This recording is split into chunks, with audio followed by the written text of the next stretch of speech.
Hi friends. ఆంధ్రప్రదేశ్‌కు సంబంధించి ముఖ్యమైన కరెంట్ అఫైర్.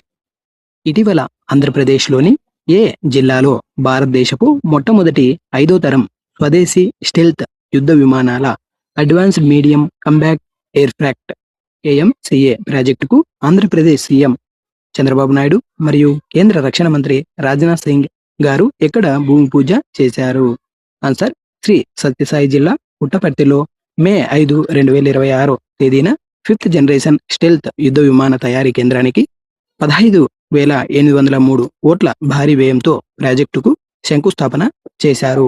ఈ ప్రాజెక్టుకు రాష్ట్ర ప్రభుత్వం 650 ఎకరాల భూమిని కేటాయించింది. దీనికి సంబంధించి మరిన్ని ఫ్యాక్ట్స్ మనం ఇప్పుడు తెలుసుకుందాం. నిర్మాణ సంస్థలు DRDO and ADA aeronautical development agency వారు సంయుక్తంగా దీన్ని నిర్మిస్తున్నారు. ప్రధాన లక్ష్యం భారతదేశపు మొట్టమొదటి 5వ తరం స్వదేశీ స్టెల్త్ యుద్ధ విమానాల ఫైనల్ అసెంబ్లీ, కోర్ ఇంటిగ్రేషన్ మరియు ఫ్లైట్ టెస్టింగ్ ఇక్కడే జరుగుతాయి. ఈ ప్రాజెక్ట్ యొక్క టైమ్ లైన్: ఇక్కడ తయారయ్యే తొలి నమూనా యుద్ధ విమానాన్ని 2029 నాటికి సిద్ధం చేసి పుట్టపర్తి గగనతలం నుంచే తొలిసారి పరీక్షించాలని లక్ష్యంగా పెట్టుకున్నారు. వీడియో నచ్చితే లైక్ చేసి ఇలాంటి మరిన్ని ఆంధ్రప్రదేశ్ సంబంధించిన కరెంట్ అఫైర్స్ కోసం నా ఛానల్ను ఇప్పుడే సబ్స్క్రైబ్ చేసుకోండి ఫ్రెండ్స్. Thank you.